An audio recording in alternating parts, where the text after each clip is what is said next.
sometime hence, when I'm sitting on my back porch and reflecting over my years of ministry,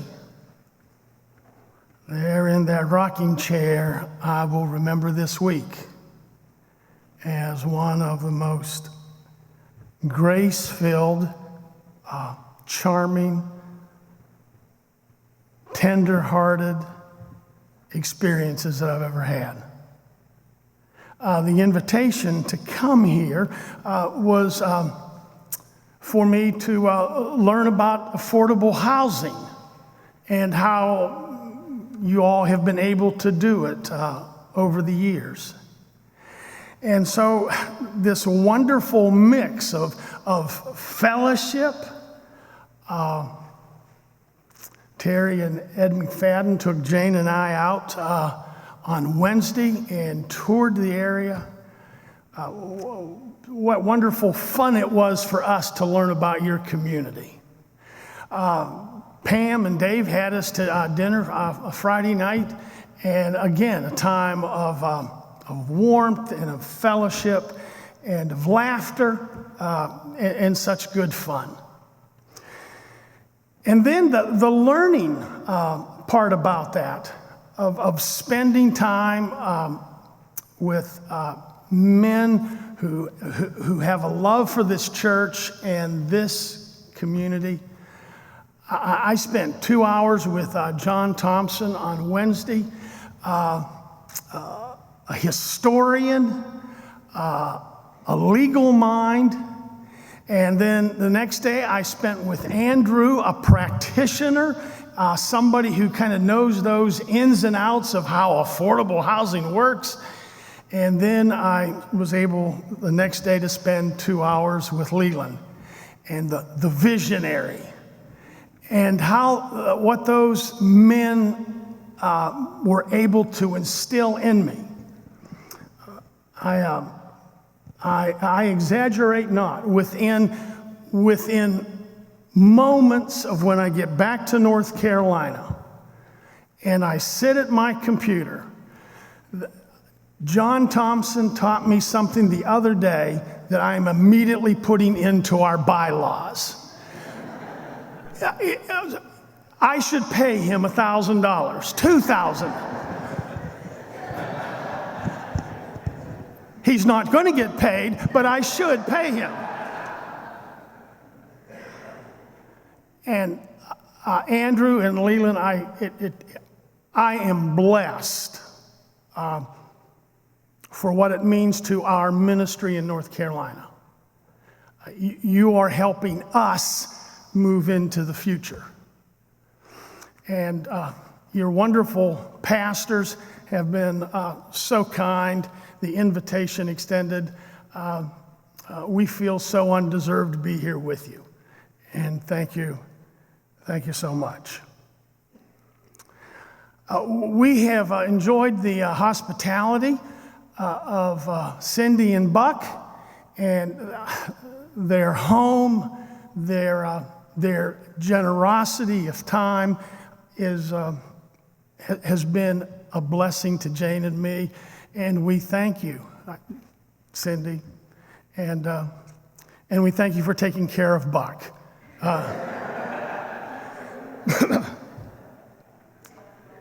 The other night, or the other day, I was thinking about our time together this morning, and I wanted to bring some gifts and to share them with your pastors.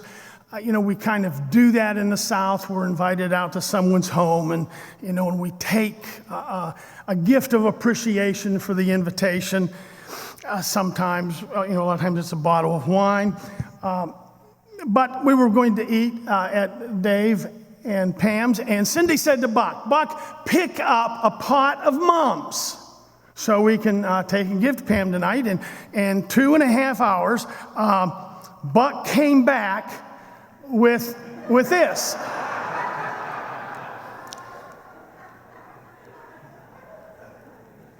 I personally thought it was a bit cheap, but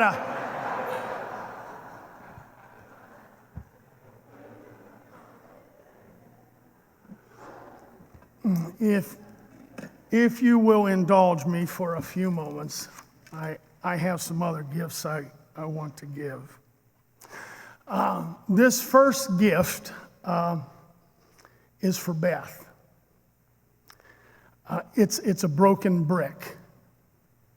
And where I pastor, my church is 200 years old, and I realize in New England that's a new church. And we have a historic cemetery. The oldest body in North Carolina is buried there. And the cemetery graveyard is rung by a cast iron fence. And every, I guess, 16 feet is a 2-foot wide brick pillar, about 5 feet tall, capped off. Very, very attractive looking. Late this summer, my son and I were working in our warehouse, which is across the street from the church. And it's elevated from the church about 5 feet. It was a Friday, a team had left. We had a team coming in. The building supply place was closing at 4:30. The landfill was closing at 5. And I had to get a trailer out from our warehouse. I have this very handsome Ford 150. Beautiful, white. I take great pride in it. And I don't usually do this, but I had to get that trailer out of there. And so I backed up to the trailer, and it had rained, and so the wheels were spinning. And I did this for 3 or 4 minutes, and I thought, well, I'm just going to have to gun it to get it up the hill and be able to get the trailer and retrieve it and tow it away. And so I gunned the gas. And it got away from me, and it hit the trailer, knocked it off its platform. I didn't care a bit about the trailer. But I shoved that truck into the gear and threw open the door and ran around the back of the truck to see what damage I did to my truck. When my son said, "Look, Dad," and there my truck was drifting down the hill, door wide open. The first thing I did, now this was all happening in very slow motion, it's surreal, was I looked north and I looked south to see if anybody had a phone out taping it. The second thought I had was chase it. And I said, "You're 67 years old, you're overweight. Don't be an idiot." The third thought I had was that truck is going slow enough that when it hits the curb will stop it. It hit that curve, popped right up on the sidewalk, and it hit one of those pillars. And it hit so hard that the airbags exploded, and it blew that pillar right out of the ground.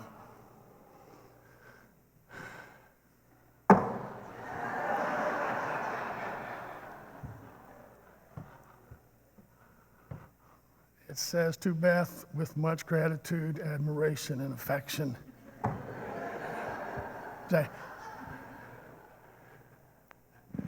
So I remind you of a car wreck? Is that what you're saying?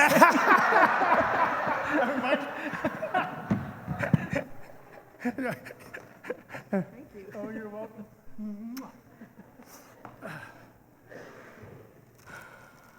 No, the moral of the story is you can do your best planning and have the best motivations and execute as humanly possible and still hit a brick wall. And you got to put it back together. Now, for Governor Flowers, it was good that she could be here with us today, take time from our busy schedule, and I collect things. I'm a collector. And so I have a few things that I want to give to Julie. And she didn't have to come out now. But this is a button from FDR's 1936 election. Alf Landon, you remember him? He ran against FDR in 38. And then I have a button here from Dewey and Warren, 1948. These were the guys that beat Truman. But I share with Julie my most prized possession, one that I'm sure she will wear with great pride.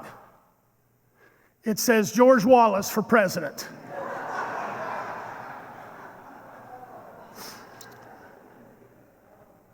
Somebody's going, oh. No, I don't think she'll wear it. I don't think so. It was a joke. It was a joke. Oh. I've not known Kent. We just recently have met. But I thought a lot about you, Kent, in the last year and a half. When I learned about this wonderful church and how you all were set up as co-pastors, it just blew my mind. I can't co-anything. I can barely co with my wife. And to be a lion between two Daniels.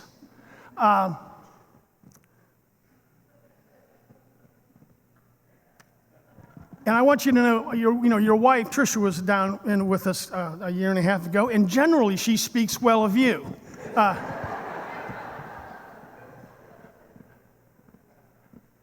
Well, I was trying to figure out how all this works and do some theological reflection.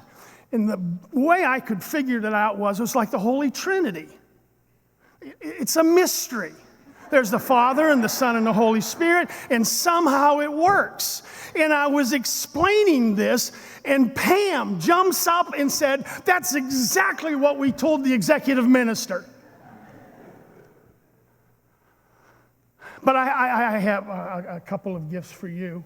I have a bat here, and it's signed Ted Williams. It says, to Kent, best wishes. This is a life-changing experience. Ted Williams.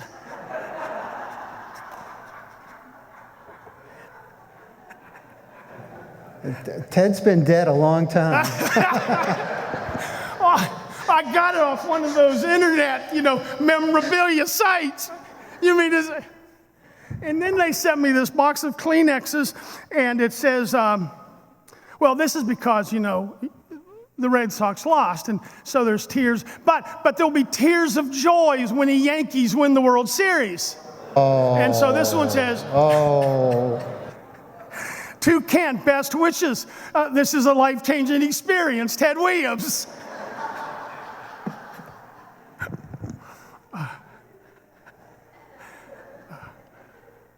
Does anybody have a watch? What time is it? We have a big clock in my church. What time?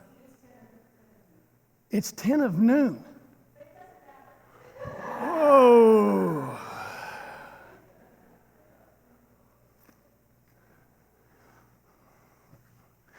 The text.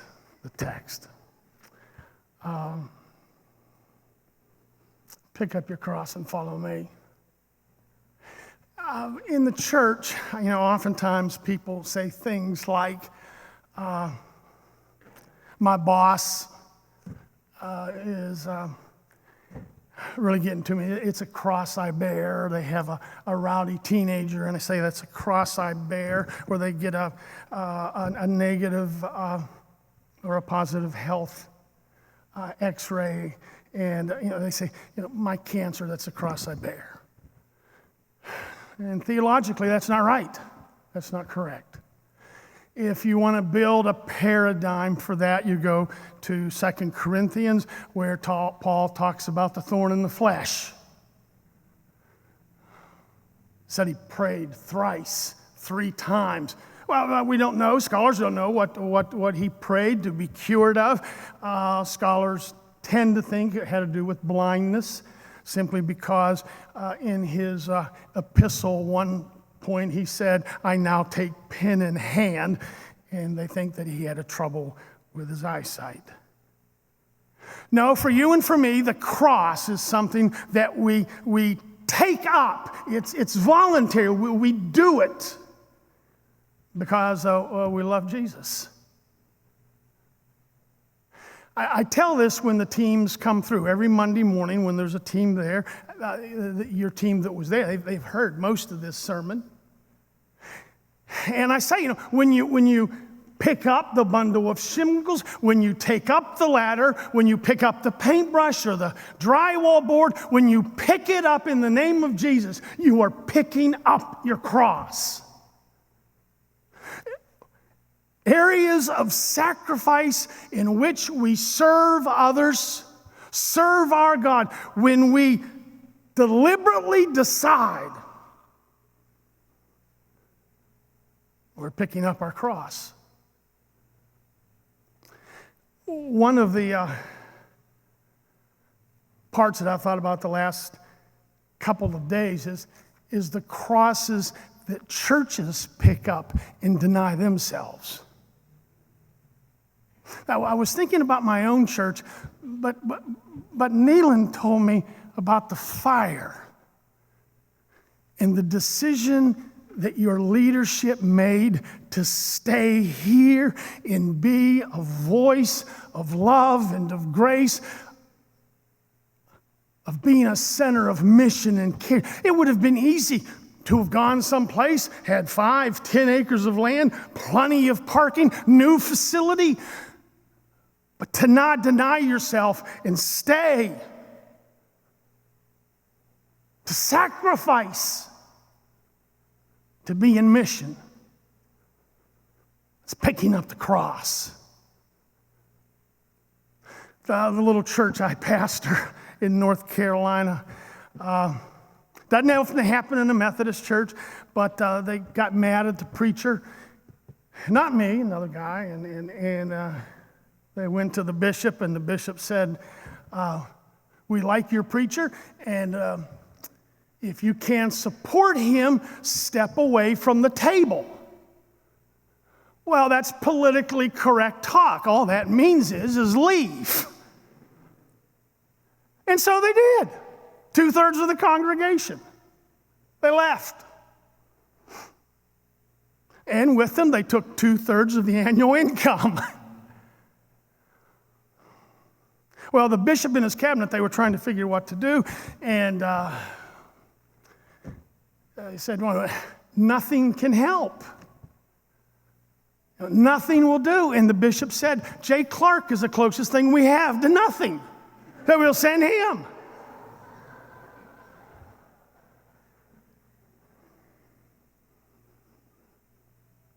I'm the youngest person in church. I'm 67. There's probably 20 people there this morning.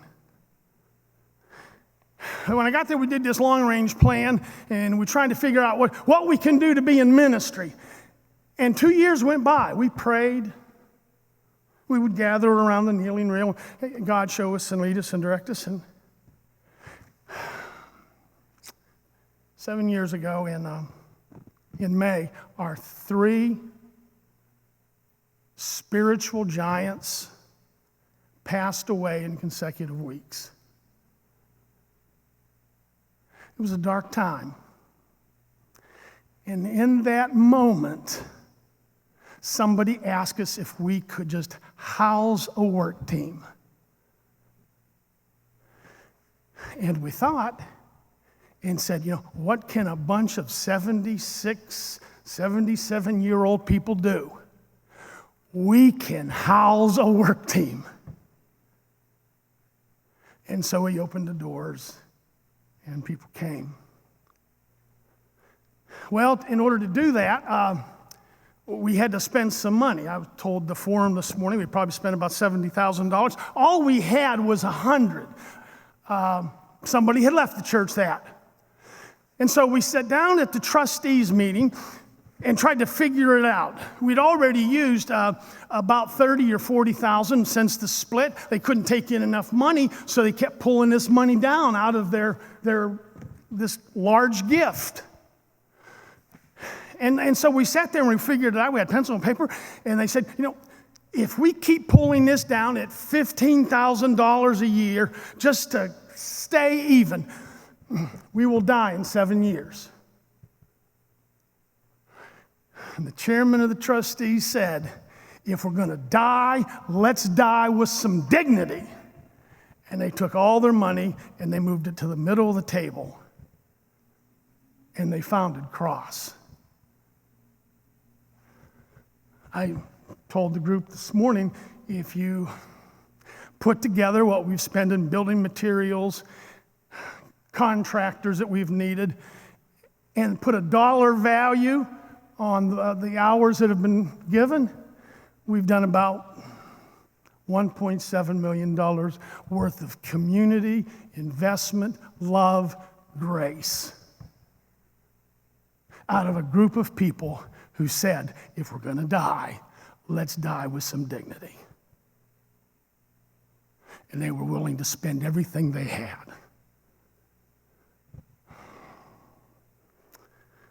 Your folks know this next story. You're part of the next story.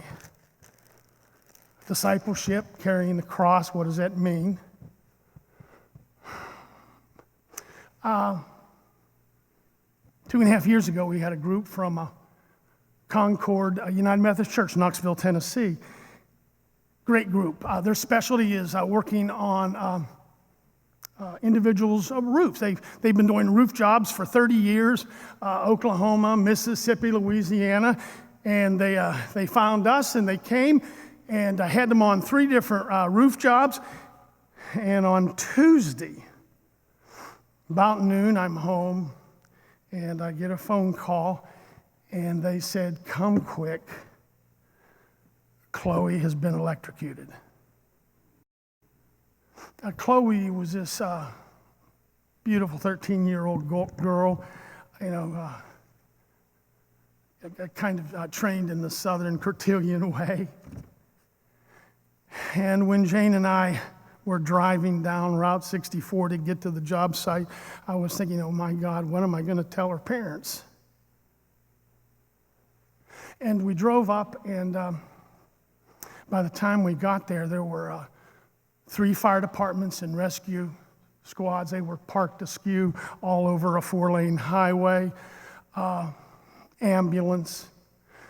There were firemen on the roof of the house. They were giving her shade. The EMT people were there, and they were giving her an intravenous line. The fire department was getting ready to move her off the roof, put her in a metal cage, and then hoist her down. The helicopter was flying overhead, ready to make a landing. Her little prayer team or work team was off to the side, and they were holding hands and kneeling. Cars stopping. The helicopter landed. They brought her off the roof, wheeled her into the helicopter. Helicopter left to go to Greenville, 60 miles away. Jane got some of their workers, and they drove to Greenville as fast as they could. And at that juncture, all we knew, she was alive.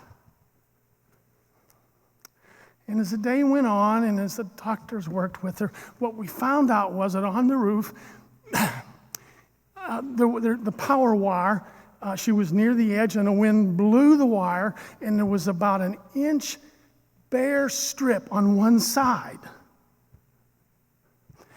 And it hit her right under the chin. And it was like a fist, and it just knocked her out. But she only took 110, not the 220. And she gradually, that day, started to come out of it. Oh, she would be in therapy for the next year and a half, and it left her with some involuntary muscle movement. But you can imagine her parents drove in as fast as they could from Knoxville. They brought her back to the church that afternoon, that evening. And her mother and dad, and they stayed in a room by themselves, and they laughed and they cried and they hugged all night long. And the next morning, outside of the fellowship hall, on one of the walls, I put photographs of the teams. And I usually start taking them Monday and print them and post them. And so we were looking at these pictures of this team, Concord United Methodist Church, and Chloe's mother's looking at them, and she says, "Chloe, I declare, there you are on that roof, and you're holding your nail gun."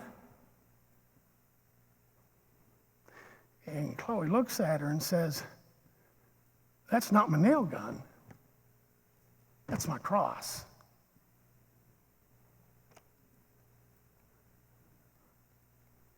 And the question is, what's your cross?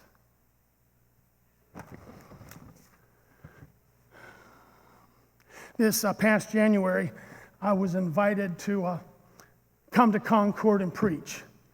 They do this big mission blowout on Martin Luther King weekend. It's a large church. They probably sent 700 people into the community. They did 3 roof jobs, bagged 40,000 pounds of potatoes, did those quick meals, 7,000 quick meals. It's pretty incredible what they do. And then on Sunday they had me preach. And so really nobody in the church had heard the story from beginning to end. It was just one of those things that was kind of... So I told the story. And at the end of the service, when I walked out and was shaking people's hands, Chloe and her parents come to me. She runs into me. She hugs my neck, and she's just crying. And she says, "I love Jesus. I love Jesus. I love Jesus."